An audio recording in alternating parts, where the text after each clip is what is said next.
In the early hours of the 2nd of October 2021, JD Sports employee 19-year-old Ridhwaan Farouk had made his way to work after catching a lift with his manager. This trip, just like any normal one, would consist of the two heading straight to the store located in Selly Oak, Birmingham, but with a slight detour. After greeting, Ridhwaan said, "Head over to Middleton Hall Road for me please, I want to check something out." He didn't say why he wanted to go there, but his manager thought it had been odd because she saw social media posts that had came out hours earlier which told the public to avoid that very same road due to an ongoing incident that had went down. "What have you done, Ridhwaan? Is something up?" she recalls asking him, and as the pair pulled closer to the road he blurted out, "It was me and my brother. It wasn't even my beef, it was my brother's beef." The two then pulled up to the road. Police surrounded the area, and at that point news had started to circulate that 20-year-old Amin Talea had been pronounced dead after being stabbed in the street. Fuck, I'm gonna go down for this. I feel sick. Look, all that happened was we took a taxi to Overbury Road, walked to Amin's flat, and waited for him to come out. Why are you telling me this, Ridhwaan? Look, I trust you. You won't tell anyone. I know you. But that was far from the truth.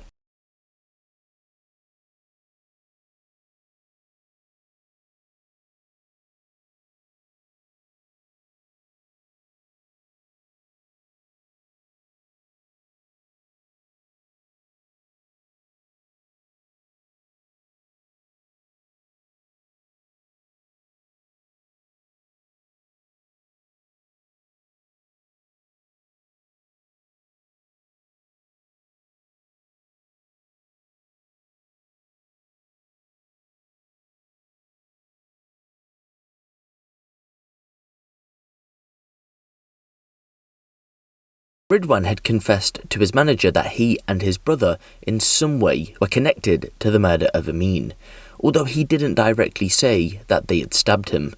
He was banking that she would take that secret to the grave, but he was wrong.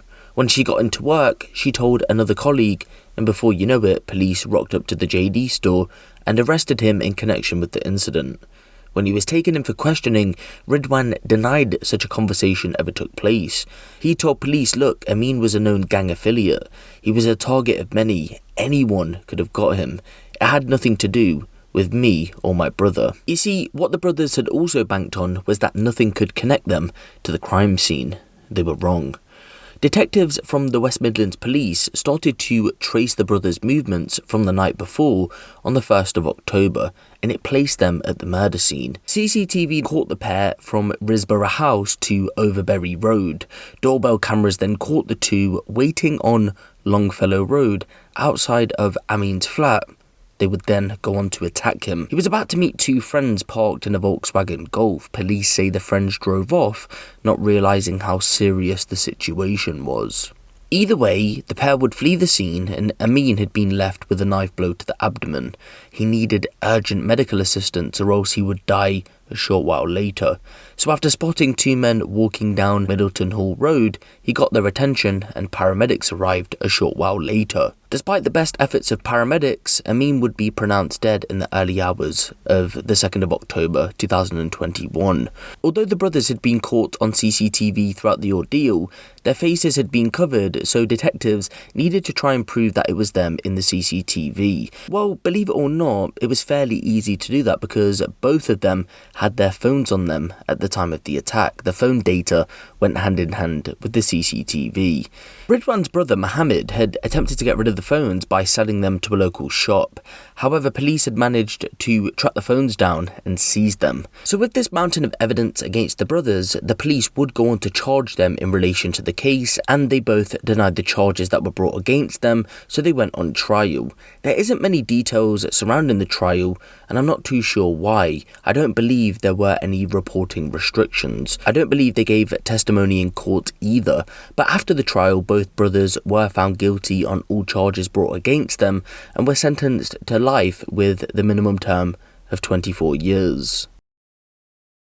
Police say that although Ridhwaan admitted to his manager that his brother had been in some kind of feud with Amin, on official record, the motive behind this case remains a mystery.